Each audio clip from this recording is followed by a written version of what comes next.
Umaga po, brothers and sisters. So para po tayo mapagsimula sa ating pag-aaral, samahan niyo po ako na yumuko at manalangin. Banal at mahabagin naming amang Diyos na makapangyarihan sa lahat at lumikha ng langit at lupa at sa amin na patuloy nagmamahal. Nagpapasalamat po kami unang-una po sa lahat sa pagliligtas niyo po sa amin bilang isang miserable mga makasalanan na karapat-dapat sa paghuhukom dun sa impyerno. Salamat po na ipinalam niyo po sa amin ang Ebanghelyo habang kami nabubuhay dito sa katapusan ng panahon. Salamat po na inalala niyo po kami at tinulungan upang maunawaan ang dakilang kaligtasan na pinagkaloob niyo po para sa amin. Salamat po dahil ngayon na kami nagkaroon ng tamang pananampalataya sa pamamagitan ng pakikinig ay pinaunawa niyo po sa amin kung ano po yung napakahalagang sakripisyo na ginawa ni Jesucristo 2,000 taon na nakakalipas doon po sa krus. Kaya sa tuwing inaalala po namin ito ay labis-labis po kami nagpapasalamat. Ngayong oras din po ay pinagpapasalamat po namin sa pagbibigay sa amin ng pagkakataon para magkatipon-tipon sa lugar po na ito upang sama-sama pakinggan ang iyong salita. Nadalangin po namin na sa tulong din po ng Espiritu Santo ay tulungan po kami upang maunawaan po namin ang kahalagahan ng aming pag-aaralan. Ganon din makuha po namin yung biyaya na nais po ninyong ibigay po sa amin. Alam po namin na hanggang ngayon kami po ay mahina, marami pa rin kakulangan at madali pa rin na tatangay ng mga bagay ng sanlibutan. Ngunit alam po namin na sa tulong po ng Espiritu Santo na makapangyarihan ay kami ay gagabayan, kami ay tutulungan at patuloy na iingatan habang kami naghihintay sa ikalawa ninyong pagdating. Aming Ama, patuloy po namin nakikita yung mga tanda ng katapusan ng panahon ay patindi ng patindi. Kaya humingi po kami ng tulong upang sa natitira po namin buhay dito sa mundo, pakiusap, tulungan niyo po kami upang kami maging instrumento para sa Ebanghelyo sa mga ligaw na kaluluwa sa paligid po namin para po sila rin ay makarating sa tunay na kaligtasan at malaman kung ano po yung Ebanghelyo na ipinagkaloob nyo din po para sa kanila. Para po mangyari ito, aming Ama, pakiusap, ingatan at gabayan niyo po kami. Ganoon din, dinadalangin po namin yung mga brothers and sisters na maaaring hahabol po sa oras po na ito. Pakiusap, ingatan nyo rin po sila at patuloy nyo po silang gabayan at ihanda yung kanilang puso para sa pakikinig ng iyong salita. Ganoon din namin Ama, dinadalangin din po namin yung mga brothers and sisters na maaaring hindi po namin makakasama sa oras po na ito. Kung ano man po yung dahilan at ano man po yung kanilang ginagawa, pakiusap, tulungan nyo po sila upang magkaroon ng higit pang pagnanais para makarating at makapakinig ng iyong salita at tulungan po nawa ninyo sila upang magawa po nilang patuloy na makapamuhay bilang inyong anak. Muli, sa iyo lamang po kami aasa at magtitiwala at maraming salamat po. Lahat po na ito ay dinadalangin po namin sa makapangyarihang pangalan ng Panginoong Jesucristo na sa amin na patuloy nagmamahal. Amen. Buksan po natin sa ating mga Biblia sa Filipos chapter 2.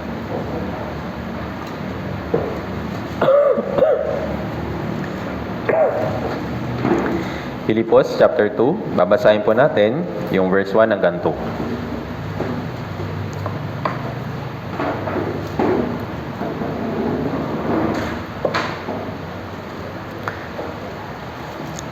Sa bagong tipan po, Filipos chapter 2, verse 1 hanggang 2.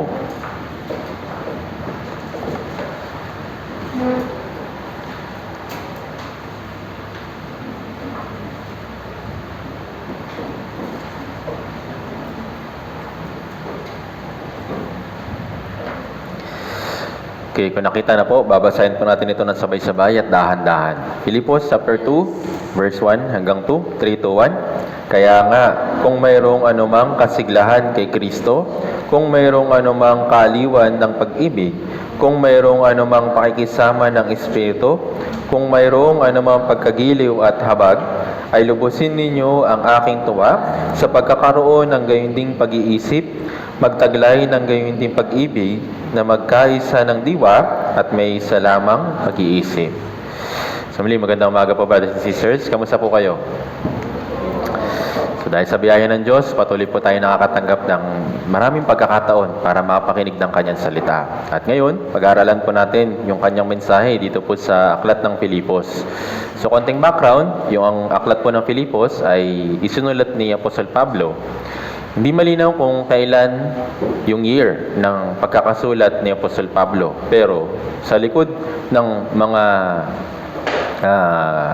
talata or mga messages ni Apostle Pablo dito po sa Filipos, malalaman natin, ito yung panahon o naisulat itong aklat na ito nung siya ay nasa kulungan, nasa bilangguan at naghihintay ng paglilitis bago siya hatulan. Alam naman natin na wala siyang anumang kasalanan at wala naman siyang ginawang mali para sa gobyerno. Pero dahil nga sa mga tao na naapakan yung pride, tapos dahil nga ipinapangaral ni Apostle Pablo yung magandang balita, ito yung mga pakana ni Satan para mas lalong panghinaan ng loob si Apostle Pablo. Pero kahit na ganun pa yung kalagayan, kahit na mahirap yung kanyang kalagayan, nasa bilangguan siya, tapos may mga tao na gusto siyang ipapatay, pero sa likod nun, maunawaan natin na meron siyang tuwa, meron siyang kaligayahan, meron siyang kasiyahan, kahit nasa mahirap na sitwasyon. Kung mababasa po ninyo, dito po sa Filipos chapter 4 verse 11, sabi niya dito, babasahin ko po, hindi siya nagsasalita ako na dala ng pangailangan, sapagkat aking natutuhan ang masiyahan sa anumang kalagayang aking kinaroroonan. Ito yung natutunan niya. Kahit nasa ilalim siya ng kahirapan, kahit nasa ilalim siya ng pagkabilanggo, bilang isang bilanggo, alam natin na mahirap yung sitwasyon, hindi convenient, hindi komportable yung sitwasyon na yun. Pero, si Apostol Pablo, nang sabi niya, aking natutuhan ang masiyahan sa anumang kalagayang aking kinaroroonan. Sa atin, yes, yung nature po natin, mahirap na magkaroon ng comfort kapag mahirap yung sitwasyon. Kapag merong hindi magandang sitwasyon sa family, sa atin mismo sa sarili, at kahit sa paligid natin, hindi natin kaya kaagad na maging masaya, magkaroon ng kagalakan, at maging masigla dun sa mga kalagayan na yon. Pero bilang isang Kristiyano, kailangan po natin ito matutunan. Kung paano natutunan ni Apostol Pablo na masiyahan, saan man siyang naroroon, ano man yung kanyang kalagayan, ito rin po yung isang asset or isang kalakasan natin bilang isang Kristiyano. Kasi halimbawa, yung Ebanghelyo ay good news. Tama po ba? Kung nasa atin yung good news, yung pamumuhay natin, ano dapat? Good o bad? Tama po ba? Kung nasa atin na yung pinakamagandang balita sa lahat ng magandang balita sa buong mundo, ano yung dapat na ma-feel natin? Ano yung dapat na maramdaman natin? Siyempre masaya. Tama po ba? Kaya ngayong buhay dapat natin, palagi dapat natin i-check. Nasa akin yung Ebanghelyo. Ano ba dapat yung maging buhay ko? Magandang balita rin ba para sa iba? O masamang balita para sa iba? Kaya kailangan din po nating i-check na habang nabubuhay tayo dito sa mundo, yes, pagdadaanan natin yung mga pagdurusa, pagdadaanan natin yung mga paghihirap. Pero sa likod nun, meron tayong hindi nakikitang kasiyahan. Bakit? Kasi nga nasa atin yung magandang balita. Nasa atin yung magandang Ebanghelyo. Naintindihan po.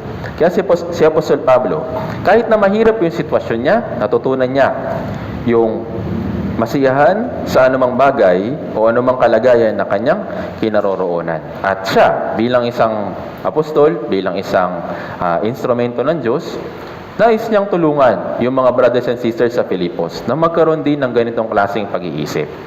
Na kahit na sila, yung mga brothers and sisters sa Filipos, hindi rin naman sila okay, hindi naman din sila maayos.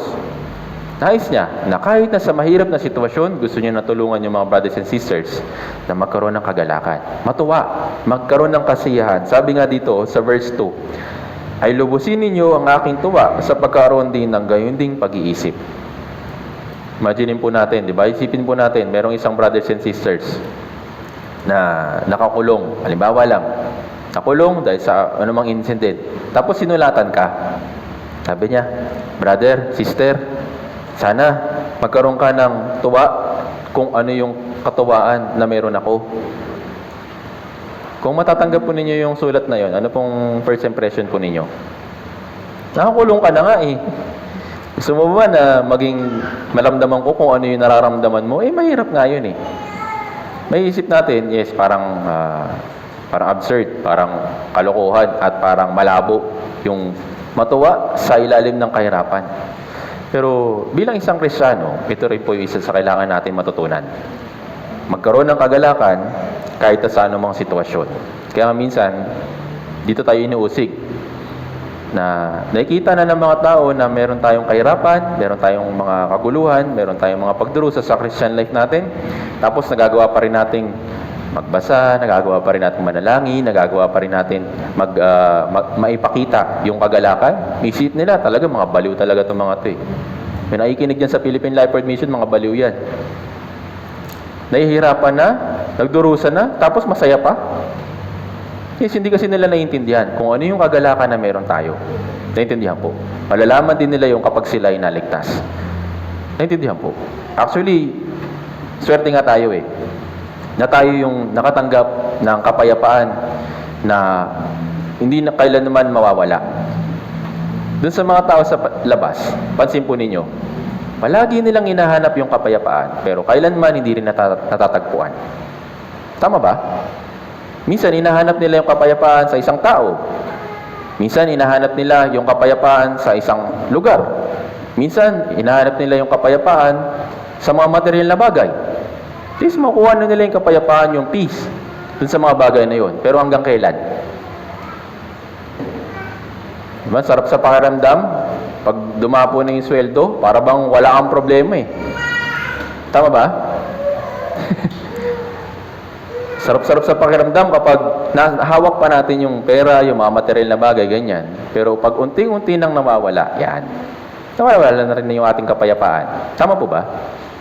Pero hindi po yung kapayapaan na gustong ipadama ng Diyos para sa atin. Yung kapayapaan para sa ating kaluluwa. Kapayapaan para sa ating espiritu.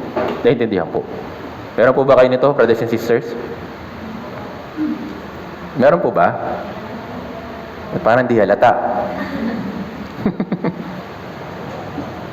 Yes, meron ba tayong mga kanya-kanya kahirapan, meron tayong mga kanya-kanya mga pagdurusa, mga struggle mismo sa Christian life natin. Pero wag na wag nating iwawala, wag na wag nating isasantabi yung kapayapaan na meron tayo. Naintindihan po. Nung si Jesus, nung siya ay nabuhay pagkatapos ng 3 araw, ano pong sabi niya sa mga alagad? Kapayapaan ang sumayo. Peace be with you. Tama po ba? Minsan, di ba, sa Katoliko, ginagawa natin yung peace, peace. Meron bang peace na nagsasabi na kapayapaan ang sumayo, pero yung mukha, walang kapayapaan? Tama ba? Kung meron tayong kapayapaan sa ating puso, yes, naturally, lalabas ito sa kilos, sa gawa, sa salita, na natin dito habang tayo nabubuhay dito sa mundo. Naintindihan po. Kaya wag po ninyong hayaan na ma-overcome kayo ng kahirapan, mga pagdurusa, at yung puso po ninyo mapuno na lang ng kapigatian, ng kalungkutan, at mga kahirapan sa Christian life ninyo. Kasi nga, tayo yung mga ilaw. Tayo yung mga ilaw ng salibutan. At ibig sabihin ng ilaw, nagbibigay liwanag. Paano kung yung buhay mo, puro punong-puno ng kadiliman? Kasi yung mukha mo, ang dilim-dilim. Anong sasabihin ng iba?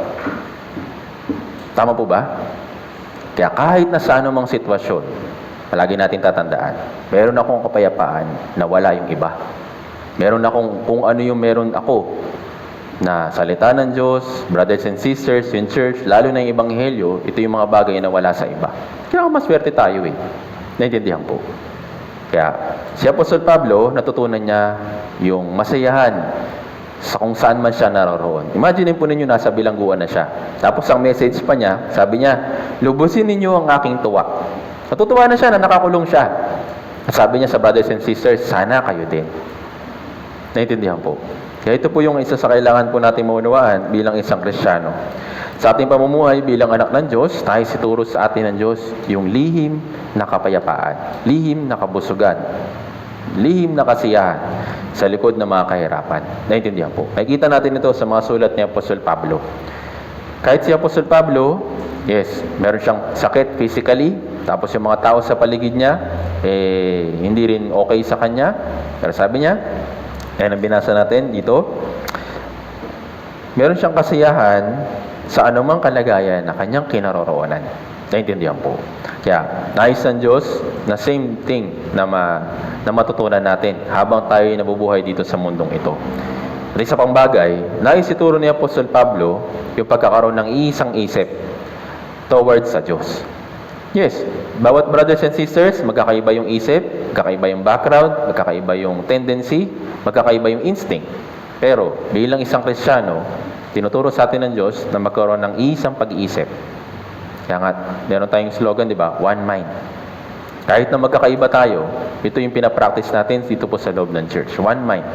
Naintindihan po. Kung walang one mind, kahit na obedient ka, magkakagulo. Tama po ba? Kung one mind, pero yung iba, suwail, eventually, magkakaroon din sila ng pagnanais na sumunod kung meron silang isang pag-iisip towards sa iba. Naintindihan po. Kaya napakahalaga para sa lahat, para sa bawat isa sa atin, na magkaroon ng iisang pag-iisip. Naintindihan po. Tandaan po natin, yung Diyos ay Diyos ng kaayusan, Diyos ng order. Ibig sabihin, meron siyang order na inilagay sa church. Meron siyang inilagay ng order dito po sa mundong ito. Meron siyang inilagay o itinakda na order sa bawat brothers and sisters. Naintindihan po. Halimbawa na lang sa creation. Kung hindi tinakda ng Diyos, o kung yung Diyos ay labo-labo, basta na lang mag-create, yung mundo natin, pansin po kung ano po kaya yung mangyayari. Magkakagulo din. Tama po ba? Pero dahil sa yung Diyos ay may kaayusan, yung Diyos ay may order, kaya tayo ay nagkakaroon ng synchronization, synchronize, yung galaw, yung kilos, yung bawat nasa paligid natin. Naintindihan po. Lahat ito ay ayon sa katangian ng Diyos, na yung Diyos ay merong kaayusan at merong order. At nais niya, tayo bilang kanyang mga anak, magkaroon din ng ganitong klaseng kapayapaan at kaayusan, mismo sa sarili natin, sa tuwing kasama natin yung brothers and sisters, sa tuwing tayo nasa paligid, nasa labas. Tayo rin ay dapat magkaroon ng pagkakaisa sa isa't isa. Kung tayo walang kaayusan, wala tayong isang pag-iisip, magkakagulo. Masisira yung order na itinakda ng Diyos dito po sa loob ng church. Naintindihan po.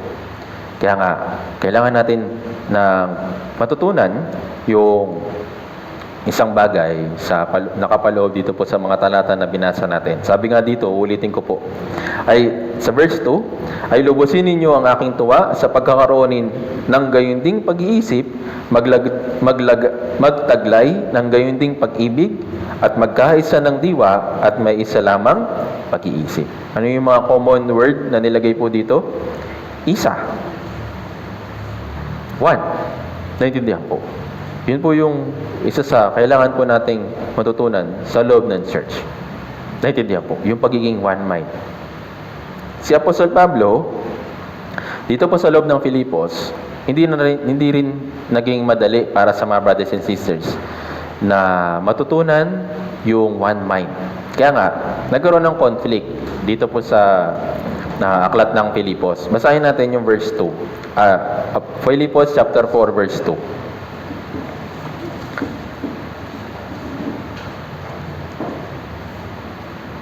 Basahin natin ng sabay-sabay. Filipos chapter 4 verse 2. Basahin natin sabay-sabay. Kung nakita na po.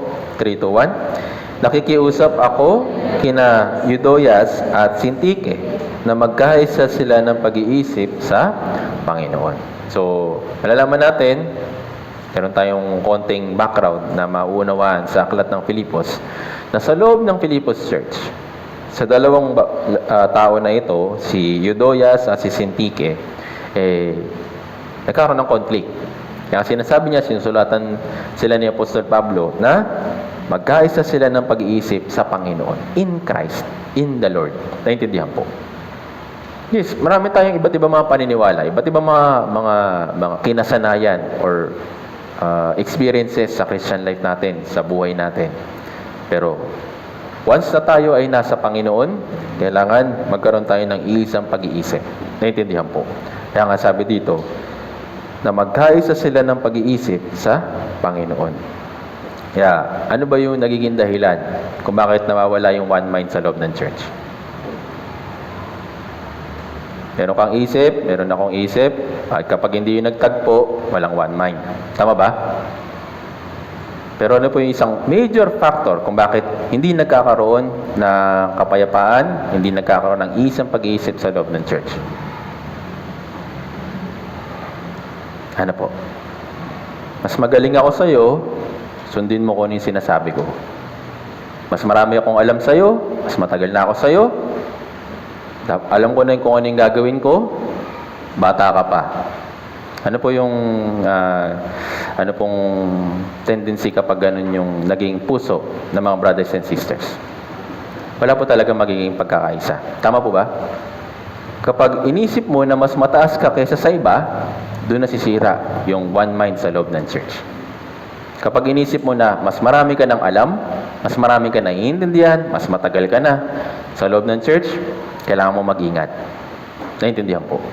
Baka mamaya yung puso mo, baka pa masundot ni Satan ng anumang sitwasyon at lumabas yung pagmamataas, nasisira yung one mind sa loob ng church. Naintindihan po. Kaya yes, maganda na matagal tayo sa church. Walang problema doon.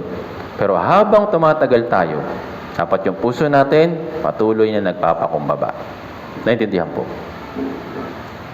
Hindi pwedeng, matagal ka na, okay, sige, marami kang alam, walang problema. Hindi ka rin magkakaroon ng iisang pag-iisip sa ibang brothers and sisters. Kasi nga, may mga bago, may mga middle pa lang, middle age, sa kanilang Christian life.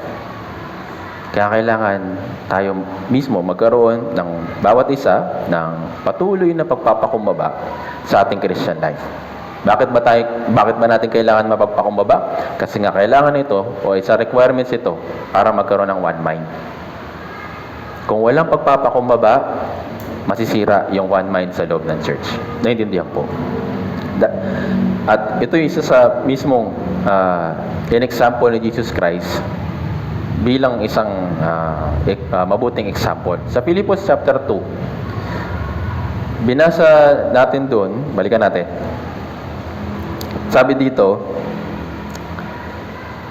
basahin natin verse 3 hanggang 4. Filipos chapter 2, verse 3 hanggang 4, basahin natin sabay-sabay, 3 to 1. Huwag ninyong gawin ang anuman sa pagpapaligsahan o pagmamataas, kundi sa kababaan. Ituring na ang iba ay higit na mabuti kaysa inyong sarili. Huwag tingnan ng bawat isa sa inyo ang kanyang sariling kapakanan, kundi ang kapakanan ng iba. Kaya, mismong si Apostol Pablo, kahit na nahihirapan siya sa kanyang Christian life physically, pero natutunan niya yung kasiyahan, natutunan niyo yung kagalakan, at para mapanatili ng Filipos Church yung kaayusan o yung order. Sabi dito, huwag ninyong gawin ang anuman sa pagpapaligsahan o pagmamataas, kundi ang kababaan. Naintindihan po. Kaya, minsan, yes, maganda naman na sabihin natin kung ilang taon na tayo sa ating Christian life. Bawa, ako ay naligtas ganito, 2009, 2010, 2011, halimbawa. So, ilang taon na yun? Math muna, math. Ilan? Ilan na po? 2025 minus 10. So, 10. 15. So, kung tayo ay patuloy na tumatagal sa loob ng church, patuloy na lumalago sa Christian life natin, dapat patuloy rin tayo nagpapakumbaba. Kaya, kailangan natin siyasatin yung ating sarili o i-reflect palagi yung ating sarili. Mula nung ako ay naligtas, ano na ba yung improvement ko sa pagpapakumbaba? Ano na ba yung puso ko sa loob ng church? Matagal na ako na-save, matagal na akong nakaunawa, matagal ko na napakinggan yung Ebanghelyo. Yung puso ko ba, meron ng lubos sa pagpapakumbaba? Na kailangan natin i-check. Naintindihan po. Sa tuwing tayo ay nandito sa harapan ng mga brothers and sisters, kapag nakakausap natin yung iba na may hina, kailangan natin palaging i-check or magbantay sa ating sarili na hindi tayo na magkaroon ng puso na mapagmataas sa hanap nila. Sabi nga dito, ituring ng iba ay higit na mabuti kaysa inyong sarili. Hindi lang sa aspeto ng kung ano man, sa aspeto ng sanlibutan. Isipin nyo palagi na sila ay mas better kaysa sa iyo.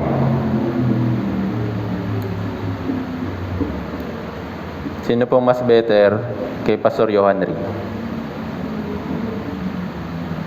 Meron po ba? Matagal na siya, di ba? Pero sino mas better sa kanya? Sino po? Siyempre yung Diyos. Pero sino po? Yung brothers and sisters. Ano pong sabi dito? Ituring na ang iba ay masigit kaysa sa iyong sarili. Yes, marami kang achievement. Pero sino mas mabuti kaysa sa iyo? Yung ibang brothers and sisters. Naintindihan po? Naintindihan? Yes, marami kang na-achieve. Marami kang, sabihin na natin, mga goal o yung mga na-achieve mo sa buhay mo bilang isang tao. Pero sino mas sigit kaysa sa'yo? Sino? Sino po? Basahin niyo po ulit. Sabi dito, ituring na ang iba higit na mabuti kaysa inyong sarili. Yes, hindi po ako higit kaysa sa inyo. Ako'y nagtuturo pero hindi ako higit kaysa sa inyo. Tama ba? Kayo po, sino pong mas higit kaysa sa inyo? Sino po? Brothers and sisters. Huwag niyo pong isipin na mas mataas ako kaysa sa kanila. Mas meron ako kaysa sa kanila. O marami akong alam kaysa sa kanila. Hindi po. Para mapanatili natin yung kababaan sa loob ng church, ituring mo yung iba na mas higit kaysa sa'yo. Naintindihan po. Mas marami silang kaayusan sa Christian life. Ako mahina, matigas yung ulo. Marami pa rin mga maliliit na kasalanan. Yung ibang brothers and sisters, yes, sinisikap nila yung kanilang, pinapanatili nila yung kanilang mabuting Christian life. Yun palagi po nating iisipin. Hindi tayo higit kaysa sa iba. Naintindihan po. Kapag inisip mo na ikaw ay higit kaysa sa iba, yun yung start ng pagbagsak sa Christian life mo. Bakit? Alam natin, yung pagmamataas ay lethal or nakakamatay o nakakapagpabagsak sa isang Kristiyano. Isang halimbawa, yung pinakamagandang anghel sa lahat. Sino po siya? Si Lucifer. Siya po, gusto niya na maghigit pa kaysa sa Diyos. Pwede po ba? Hindi. Kaya anong ginawa sa kanya ng Diyos?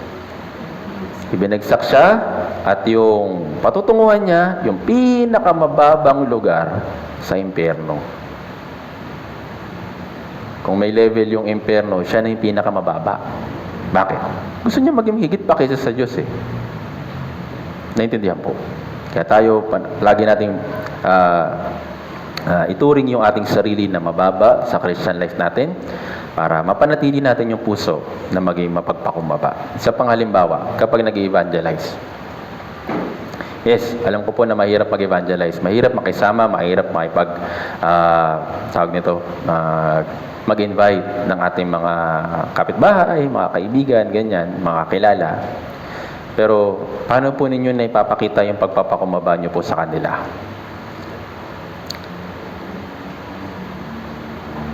Halimbawa, yung leaflet. Alam niyo po yung leaflet natin? Yung binibigay. So, di ba, nakita po ninyo, binigay niyo, sana po makapunta po kayo, ganyan, ganyan, ganyan. Tapos, in-invite niyo sila. Eh, kaso nakita mo tinapon. Kinarampol, tapos tinapon sa basurahan. Ano ba mararamdaman mo? Galit? Kayo na nga yung tinutulungan eh. Kayo na nga yung gustong i-evangelize. Tatapon nyo pa yung mga leaflet namin. Ganun ba?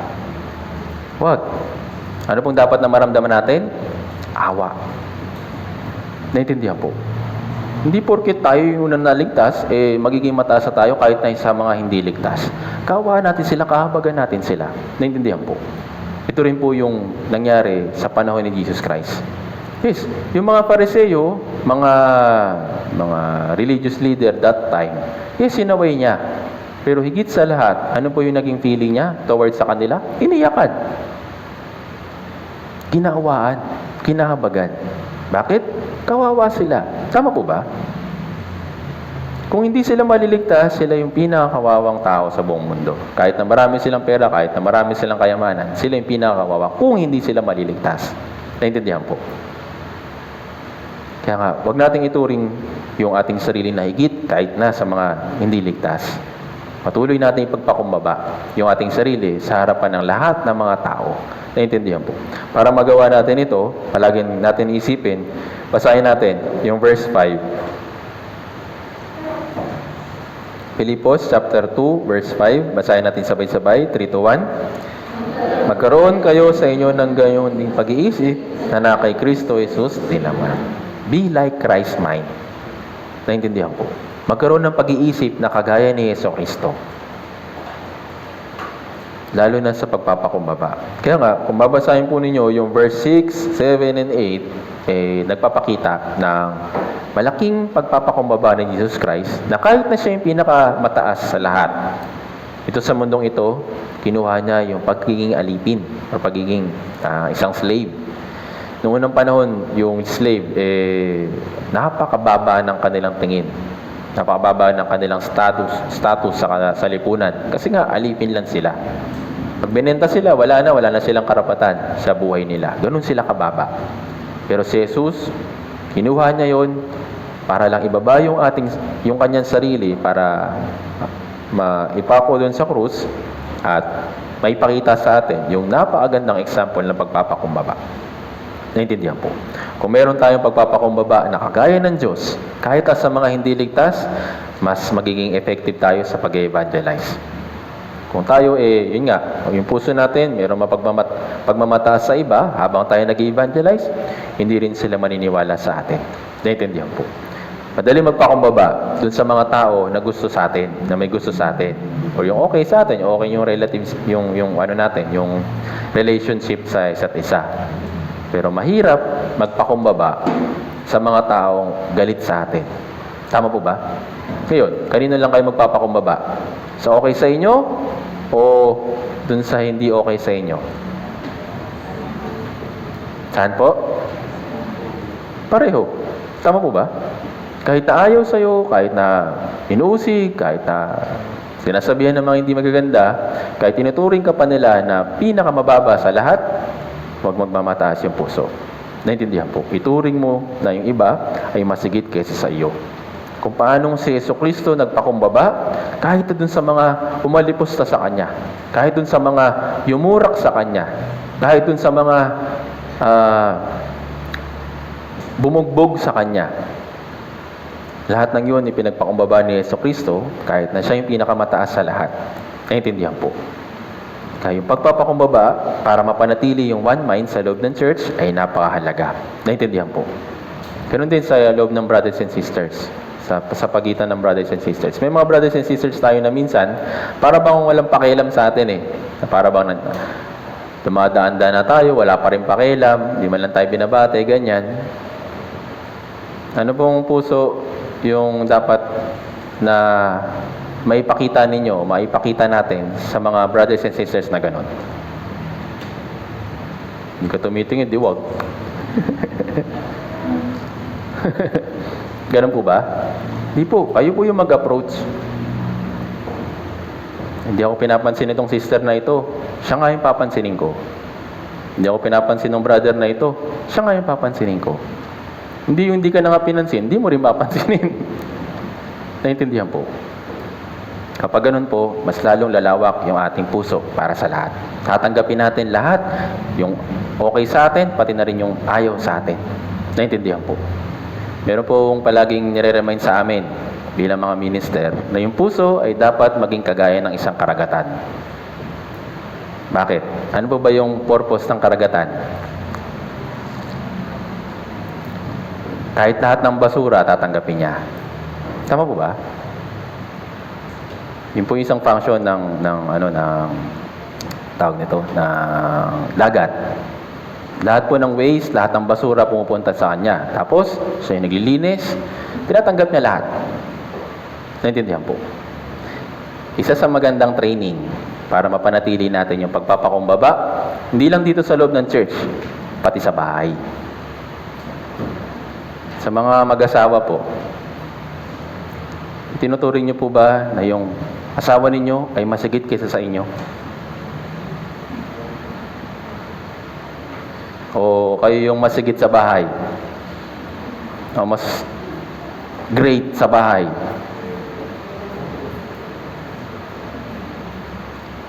Kapag sa bahay, yes, meron tayong order, meron tayong sequence, sabihin na natin, pagkakasunod-sunod ng order. Sino po una? Sino po? Kung kayo pamilyang Kristiyano, dapat una yung Diyos, siyempre.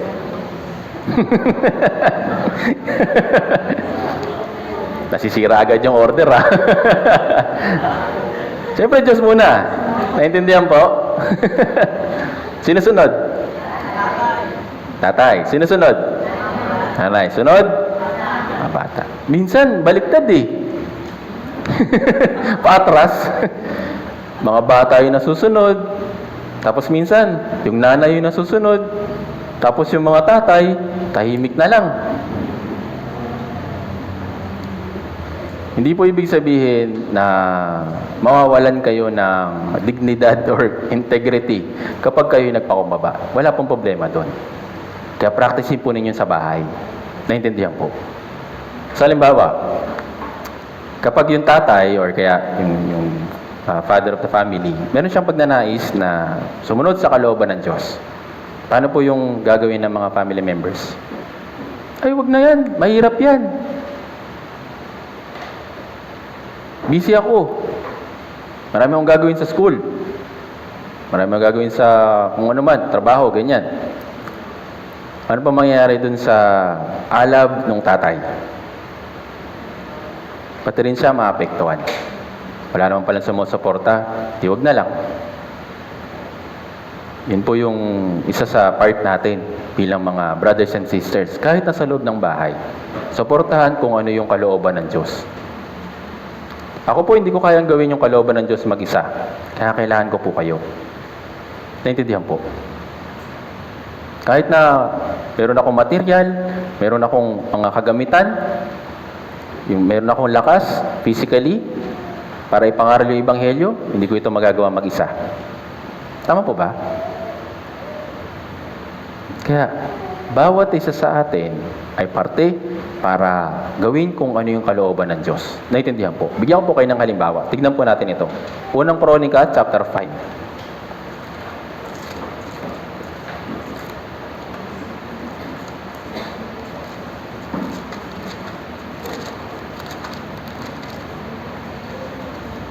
Unang Kronika, chapter 5, babasahin po natin verse 18 hanggang 22. Ito po sa tagpo po na ito, meron po silang digmaan or labanan. Yung mga Israelita, yung lipi po ni Ruben, tsaka ni Gad, meron pong digmaan, pati yung kalahating lipi ni Manases. So, unang Kronika, chapter 5, verse 18 hanggang 22. Basahin po natin ito ng sabay-sabay. 3, 2, 1. Ang mga anak ni Ruben, ang mga Gadita, at ang kalahating lipi ni Manases ay may matatapang na lalaki na nagdala ng kalasag at tabak na mamamana ng palaso at biyasa sa paikipagdigma. Sila ay 44,760 na handa sa paikipagdigma. Sila ay nakipagdigma sa mga Hagrita, kina Jetur, Nafis at Nodab. Nang sila'y makatanggap ng tulong laban sa kanila, ang mga Hagrita at ang lahat ng kasama nila ay ibinigay sa kanilang kamay sapagkat sila'y nananalangin sa Diyos sa paikipaglaban at kanyang ipinagkaloob sa kanila ang kanilang hiling sapagkat sila'y nagtiwala sa kanya. Kanilang dinala ang kanilang mga hayop, ang 50,000 sa kanilang mga kamelyo, 250,000 mga 2,000 mga asno, ay 100,000 bihag. Maraming bumagsak at napatay sapagkat ang makikipaglaban ay sa Diyos at sila'y nanirahan sa kanilang lugar hanggang sa pagkabihag. So yun nga, yung si Ruben, si Gad, mga Gad, yung Gadita, lipi ng Gadita, tapos yung kalahati ng lipi ng Manases. Meron silang kalaban, di ba? Yung mga Hagrita, Jetur, Nafis, Nodab. Maraming outnumbered sila. Yan. Mas marami yung kalaban nila kaysa sa kanila. Kahit na yung mga bihasa sa pakikipaglaban ay 44,000 plus. Pero mas marami pa rin yung kalaban nila. Pero dito natin makikita yung kapangyarihan ng Diyos. Na kahit na sila, meron silang labanan, na lugi sila or outnumbered sila, pero tinulungan sila ng Diyos. Ngayon, bakit? Paano? Sabi dito, sa verse 20, sa may bandang gitna, sapagkat sila'y nanalangin sa Diyos sa pakikipaglaban at Kanyang ipinagkaloob sa kanila ang kanilang hiniling, sapagkat sila'y nagtiwala sa Kanya. Ano po yung common na word? Sila. Hindi lang si Ruben yung mayroong pagnanais na mag-pray sa Diyos. Hindi lang si Gad yung may pagnanais na mag-pray sa Diyos. Hindi lang yung kalahating lipi ng Manases yung nag-pray para sa Diyos. Lahat sila. Nagkaroon sila ng isang pag-iisip na manalangin, humingi ng tulong sa Diyos, nagtiwala sa Diyos, kaya sila nanalo. Naintindihan po. Ganon din sa evangelism. Hindi ko kaya mag-isa. Kaya nandito yung mga leaders, nandiyan yung mga brothers and sisters na naglilingkod. Pero hindi lang naman dapat kami yung mayroong pagnanais na magtagumpay sa isang labanan. Yung Bible seminar ay isang halimbawa na digmaan. Spiritual na digmaan. Naintindihan po. Bakit? Sino ba yung kalaban natin? Una, si Satan. Pangalawa, yung sanlibutan. Pangatlo, yung mga maling pagnanasa o maling pag-iisip ng mga tao na ini-invite natin. Yun yung mga kalaban natin. Kung hindi tayo magkakaroon ng isang pag-iisip para labanan yung mga bagay na yon, mag-fail tayo. Hindi natin magagawa. Naintindihan po? Kaya sila, sama-sama silang nag-pray, sama-sama nilang ipinagkatiwala sa Diyos kung ano yung labanan nila. Ngayon, yung naging resulta, talo o panalo? Panalo sila. Pero dahil ba sa lakas nila? Dahil ba marami sila? Dahil ba biyasa sila sa pakikipaglaban?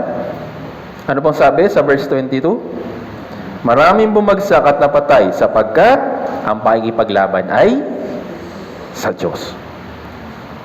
Kaya tandaan po natin, brothers and sisters, kung hindi tayo sama-samang mananalangin, hindi tayo sasama-sama magkakaroon ng isang pag-iisip, hindi sama-sama magpagsasakripisyo para sa malaking gawain, para sa Bible seminar o pagliligtas sa mga ligaw na kaluluwa, hindi rin po tayo mag-a-achieve, hindi rin po tayo magtatagumpay. Naintindihan po. Bakit? Marami tayong kulang. Tama po ba? Marami akong kulang. Yung mga leaders, sapat na ba? Marami silang din kakulangan. Tayo po, brothers and sisters, sapat na ba? Hindi rin naman. Kaya anong kailangan natin? Yung Diyos na sapat sa lahat. Siya yung kailangan natin. Kaya nga yung prayer ng sama-sama, sabi sa verse 20, sama-sama silang nanalangin.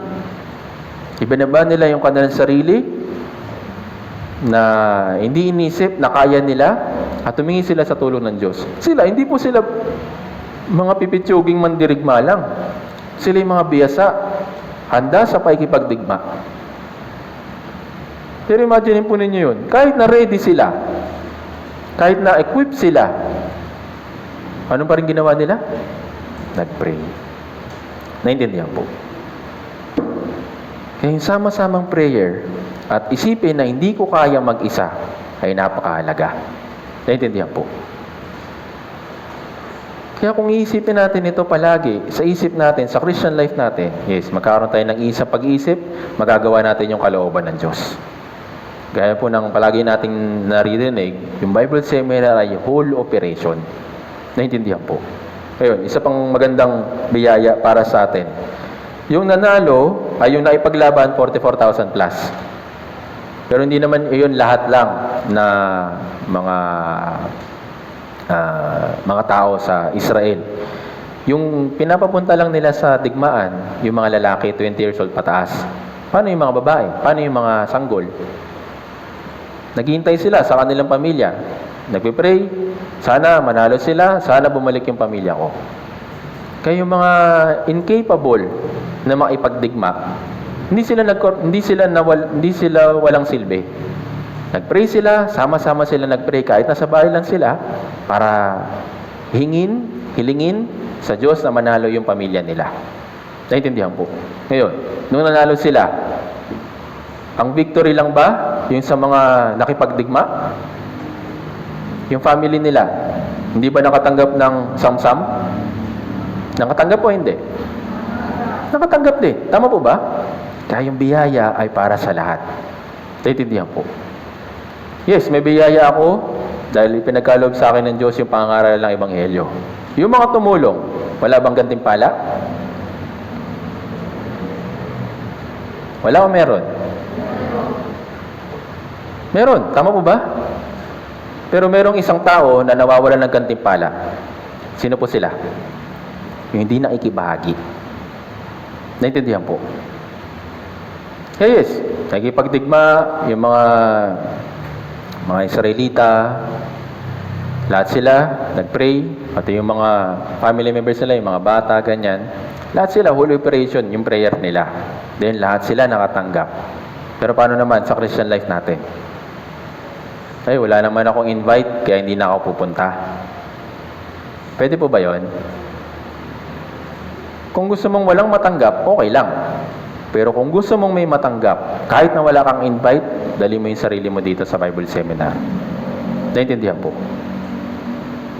Actually, marami pong mga biyaya na pwede natin makuha kahit wala tayong invite.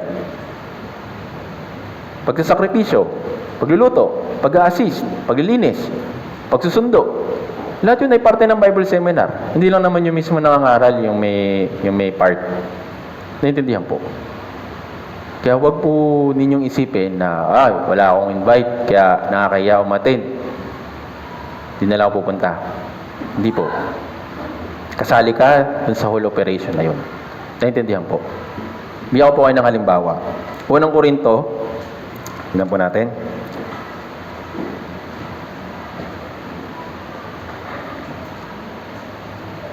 Unang Korinto chapter 20.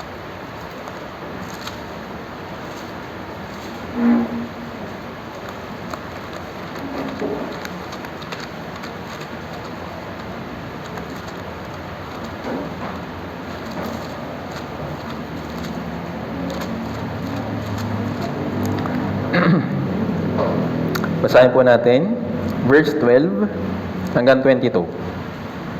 Medyo mahaba po. Pero para maunawaan natin, Unang Korinto chapter 12 verse 12 hanggang 22. Nakita na po? Okay, basahin po natin ng sabay-sabay. 3, 2, 1. Sapagkat kung paanong ang katawan ay iisa at marami ang mga bahagi, at ang lahat ay bahagi ng katawan, bagamat marami ay iisang katawan, gayon din si Kristo. Sapagkat sa pamamagitan ng isang Espiritu ay binautismohan tayong lahat tungo sa isang katawan, maging Hudyo o Griego, mga alipin o mga laya, at tayong lahat ay pinainom ng isang Espiritu. Sapagkat ang katawan ay hindi isang bahagi, kundi marami. Kung sasabihin ng paa, sapagkat hindi ako kamay, ay hindi ako sa katawan, hindi sa kadahilanang ito ay hindi na ito ay bahagi ng katawan. At kung sasabihin ng tainga, sapagkat hindi ako mata, ay hindi ako sa katawan, hindi sa kadahilanang ito ay hindi na ito bahagi ng katawan. Kung ang buong katawan ay mata, saan naroroon ang pandinig? Kung ang lahat ay pandinig, nasa roon ang pag-amoy. Subalit, ngayon ay inilagay ng Diyos ang bawat bahagi ng katawan, ang bawat isa sa kanila ayon sa kanyang ipinasya. At kung ang lahat ay isang bahagi, saan naroroon ang katawan? Subalit ngayon ay marami ang bahagi, ngunit iisa ang katawan. Ang mata ay hindi makapagsasabi sa kamay, hindi kita kailangan. At hindi rin makapagsasabi ang ulo sa mga paa, hindi ko kayo kailangan. Verse 22, sa halip, ang mga bahagi ay katawan, na wari may hina ay kailangan. Si Kristo yung ulo ng iglesia. Bawat bahagi, tayo bilang isang church ay parte ng katawan. Merong mata, bibig, tenga, at yung mga body parts sa atin. Sabi dito sa verse 15, kung sasabihin ng paa, sapagkat hindi ako kamay, ay hindi ako katawan. ay hindi ako sa katawan. Hindi sa kadahilanang ito ay hindi na ito bahagi ng katawan. Sabihin, wala naman akong gagawin. Wala naman akong invite. Hindi naman ako marunong ng ganito. Hindi naman ako marunong ng ganyan. Kung isipin mo na wala kang magagawa, talagang wala kang magagawa. Pero kung iisipin mo na ikaw ay bahagi ng katawan at mayroong itinakda yung Diyos para sa iyo, gamitin mo yun. Naintindihan po? Naintindihan? Bawat isang bahagi sa atin ay katawan. Kaya tayo nagpo-function ng maayos ay dahil mayroong mga maliliit na components ng ating katawan na gumagana para lang tayo makatayo, makalakad, maging isang maayos na katawan. Naintindihan po? Yun po yung parte ng bawat isa. Naintindihan po? Kaya sabi dito, hindi pwedeng sabihin ng kamay na, hindi naman ako paa. Kaya kayo na lang. Yung gawain ng kamay, kamay lang. Hindi naman ako kamay. Hindi ako kasali dyan. Hindi po. Lahat ay kasali. Naintindihan po? Kung ano yung gawain ng bibig, yun ay gawain ng lahat. Kung ano yung gawain ng mata, gawain ng lahat. Dahil nga tayo iisang katawan. Naintindihan po? Sabi nga dito, sa verse 21, ang mata hindi makapagsasabi sa kamay, hindi kita kailangan, at hindi rin makapagsasabi sa ang ulo sa mga paa, hindi ko kayo kailangan. Pwede bang sabihin ni mata, hindi ka naman nakakita kamay, kaya hindi kita kailangan? Pwede bang sabihin ni paa, na hindi ka naman paa kamay, kaya wala ka namang silbi? Pwede ba? Hindi ka naman pwede magsuot ng sapatos kagaya ko. Ibig sabihin mo, wala nang silbi yung kamay? Hindi po. Lahat ay may binigay na kaloob. Lahat ay dapat magamit para sa kalooban ng Diyos. Naintindihan po. Kaya bawat brothers and sisters, sabi dito, sa halip ang mga bahagi ng katawan na wari may hina ay kailangan. Sabihin nyo nga po sa sarili po ninyo at sa brothers and sisters, kahit sa katabi ninyo, ako'y mahina, kaya kita kailangan.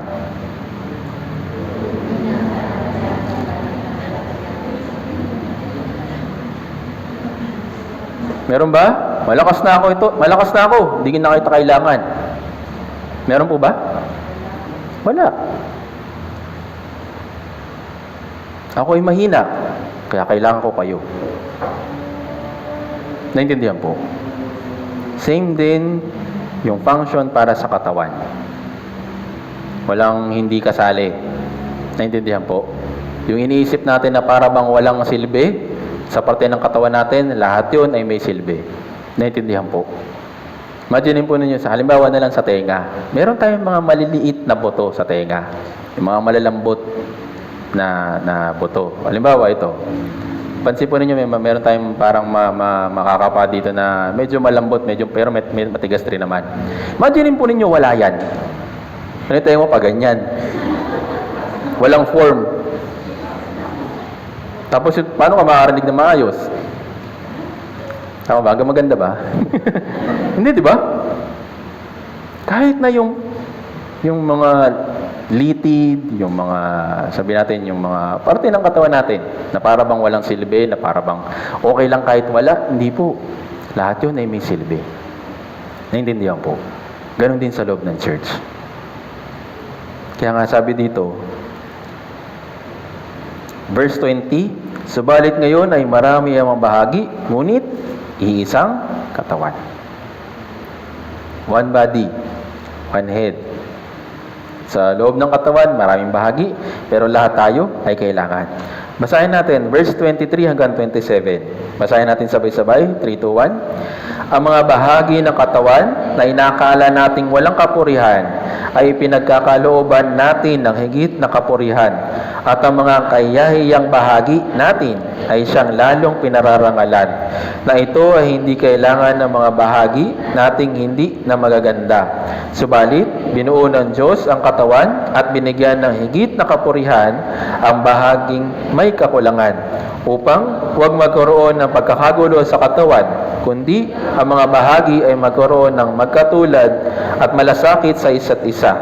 Kapag ang isang bahagi ay naghihirap, lahat ay naghihirap na kasama niya. O kapag ang isang bahagi ay pinararangalan, sama-sama nagagalak ang mga bahagi.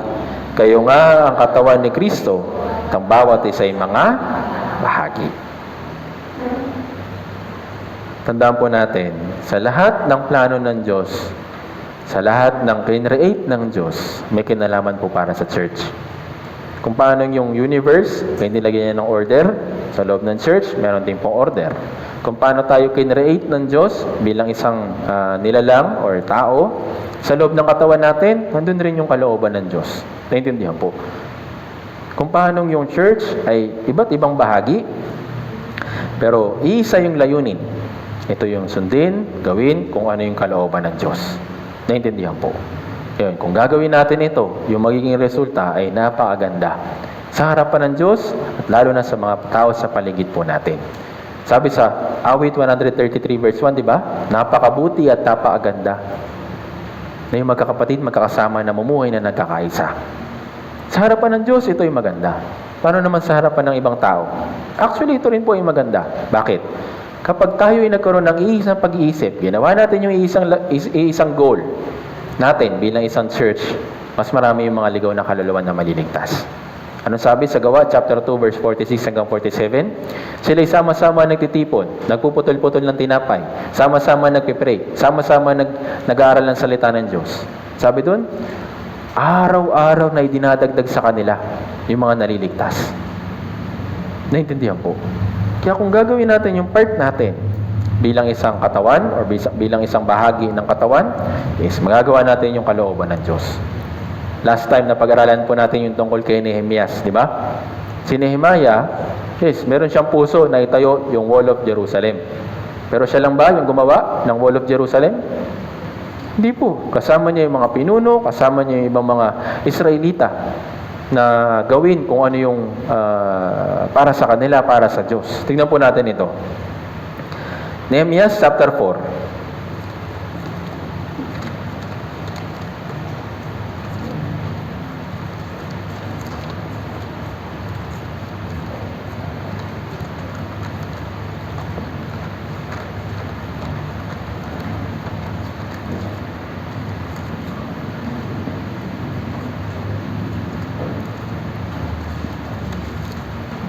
Nehemiah chapter 4 verse 6.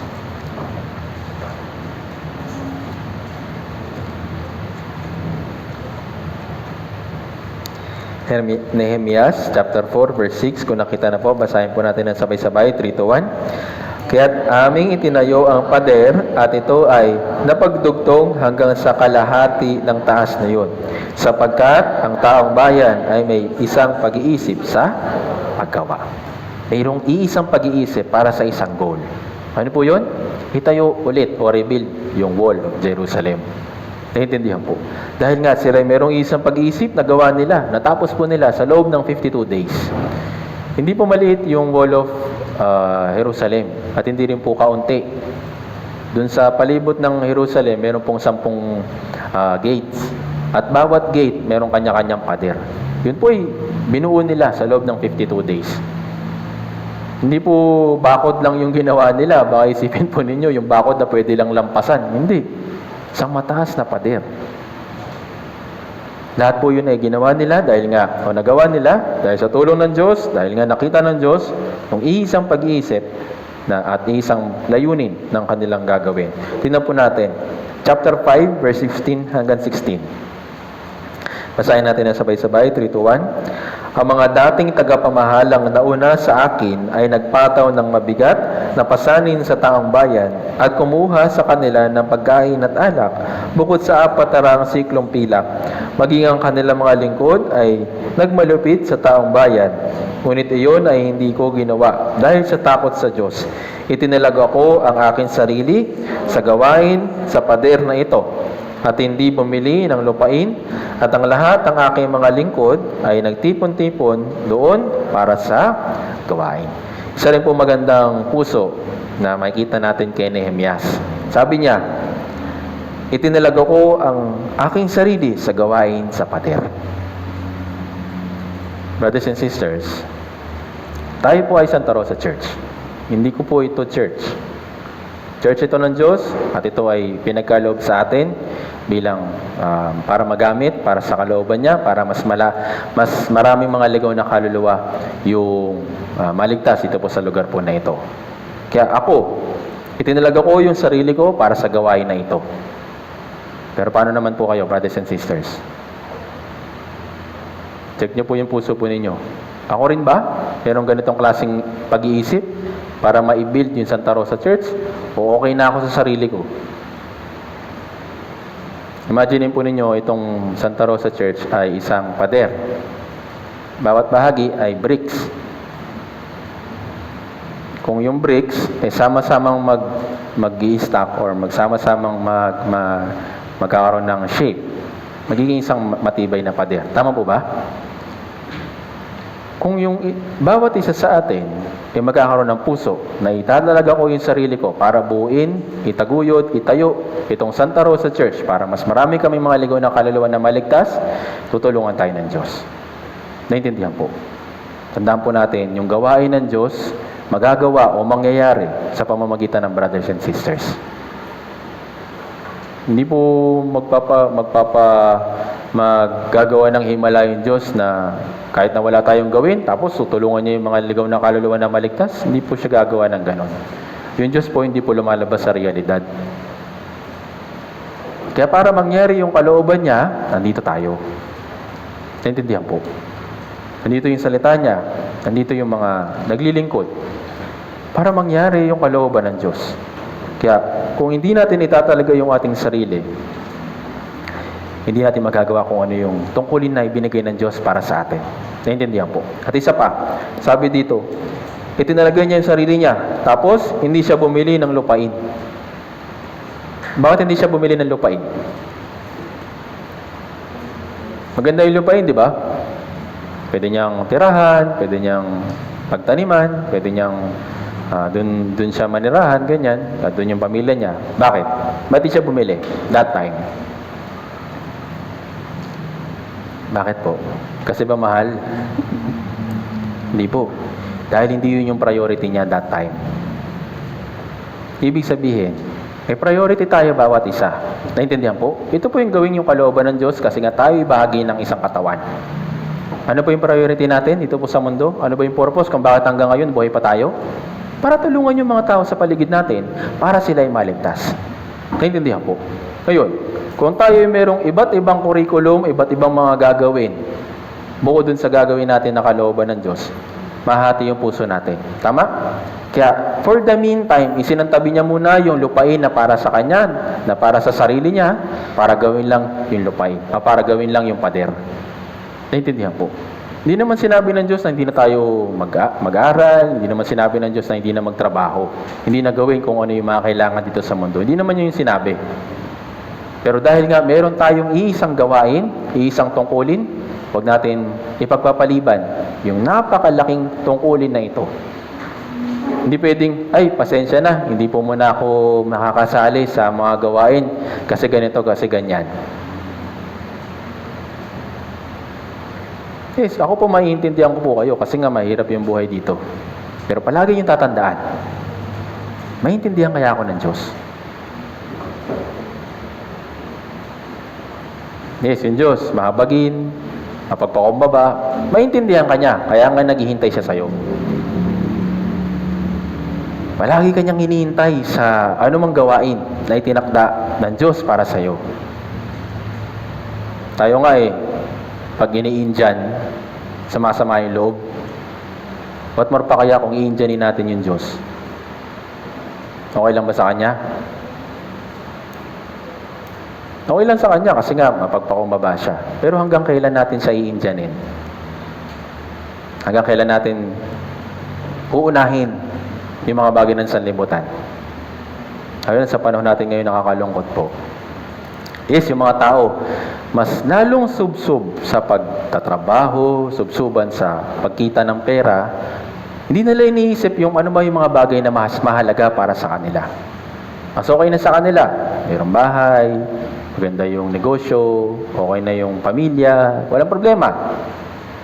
Pero yung mga bagay na espiritual, Hindi nila iniisip. Kasi akala nila, kapag namatay, tapos naman na. Actually, kung tayo hindi naligtas, ganoon din tayo. Isa rin tayo sa kanila. Pero ngayon, tayo ay naligtas na, meron tayong masigit na misyon na kailangan gawin. Ano po yun? Bumili ng lupa. Bumili ng mga kailangan. Ano po? Para kay Nehemias, itinalaga niya yung kanyang sarili para sa gawain sa pagtatayo ng pader. Naintindihan po. Kaya, same sa atin, brothers and sisters. Meron pong kalooban yung Diyos para dito po sa Santa Rosa Church. At bawat isa sa atin, kung tayo ito ay naligtas, kabahagi po tayo sa tungkulin po na ito, na itayo yung bawat brothers and sisters. Naintindihan po. Isipin po ninyo sila na isang bahagi ng pagtatayo ng isang pader. Kung sila nahihirapan, kung sila ay bagsak, kung sila ay nangihina, anong kailangan natin gawin? Tulungan o pabayaan? Tulungan. Naintindihan po. Tingnan po natin ito.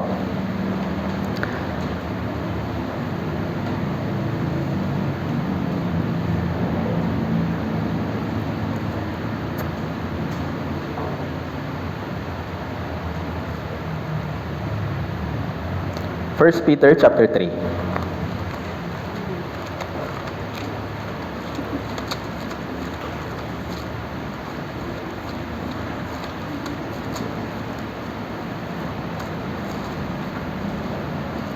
Unang Pedro chapter 3.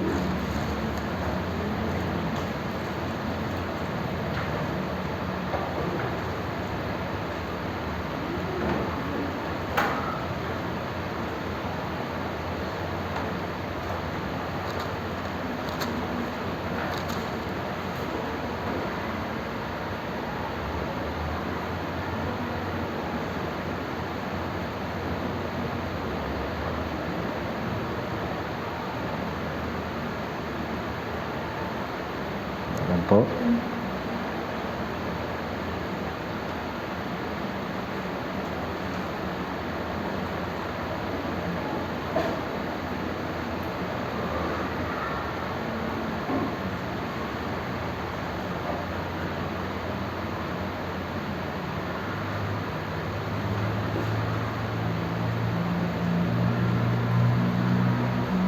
Verse 8. Unang Pedro chapter 3 verse 8. Basahin po natin sabay-sabay, 3 to 1. Katapos-tapusan, magkaisa kayong lahat sa pag-iisip, maging madamayin, mapagmahal sa mga kapatid, mababait at may mapagpakumbabang pag-iisip. So sabi nga dito, magkaisa kayong lahat ng pag-iisip, maging madamayin. Sa English, compassion. So towards sa ibang brothers and sisters, meron ba tayong puso na maging madamayin? Alam niyo po yung eye-level service? Kung siya nahihirapan, ipakita natin yung puso natin na meron tayong pakikisa sa kanyang kahirapan. Hindi yung nahihirapan na siya, hindi kaya mo yan. Napagdaanan ko din yan, okay lang yan. Kaya mo yan. Yes, okay naman po yun. Pero paano mo may papakita yung pagiging madamayin? Sabi sa Biblia, na kung merong brothers and sisters na umiiyak, makiisa tayo sa pag-iyak. Kung merong brothers and sisters na nagagalak, makiisa tayo sa nagagalak. Naintindihan po. Kaya, isa po ito sa magandang attitude sa loob ng church para mapanatili natin yung pagpapakumbaba sa isa't isa. Maging madamayin. Magkaroon ng compassion sa iba. Naintindihan po. Hindi tayo lahat pare-pareho. Kung maaaring sa kanila mabigat na ito, para sa atin, magaan lang.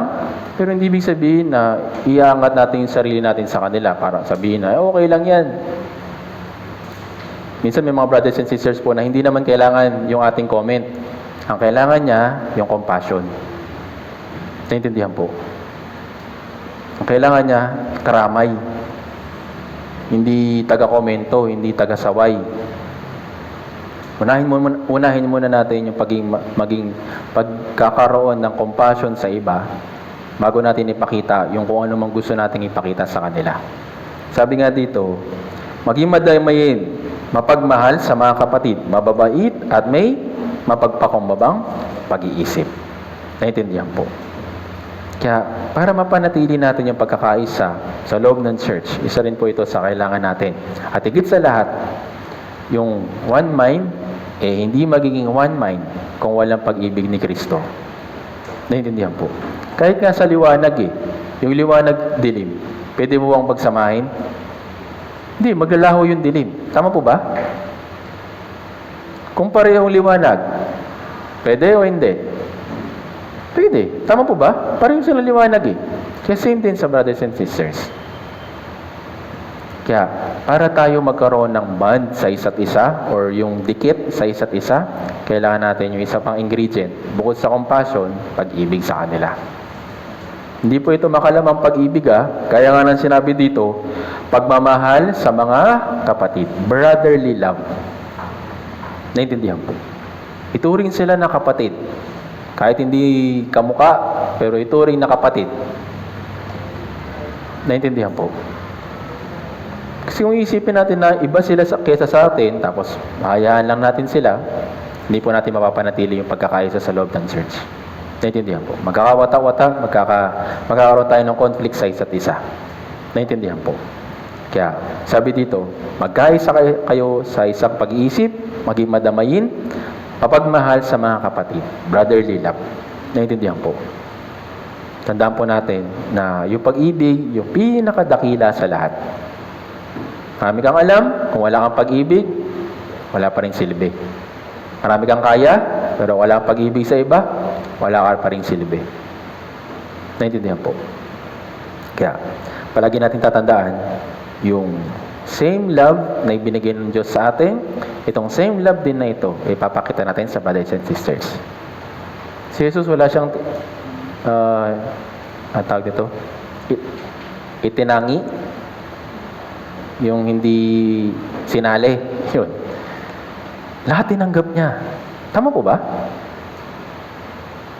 Kung meron tayong pag-ibig na natanggap na unconditional love, ipakita din natin sa mga brothers and sisters yung unconditional love. Naintindihan po. Yun po yung brotherly love. Naintindihan? Hindi po yung makalamang pag-ibig Baka mamaya sabi ni evangelist, mag-ibigan daw sa isa't isa Yung sister, mahal ko na siya. Si brother, mahal ko na rin. Baka mamaya po may mabalitaan po akong ganun. Hindi po ganun Hindi po makalamang pag-ibig Pag-ibig na magkakapatid.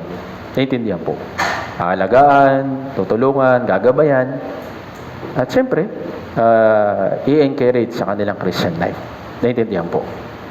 Naintindihan. Last verse po. 1 Corinto chapter 1, verse 10.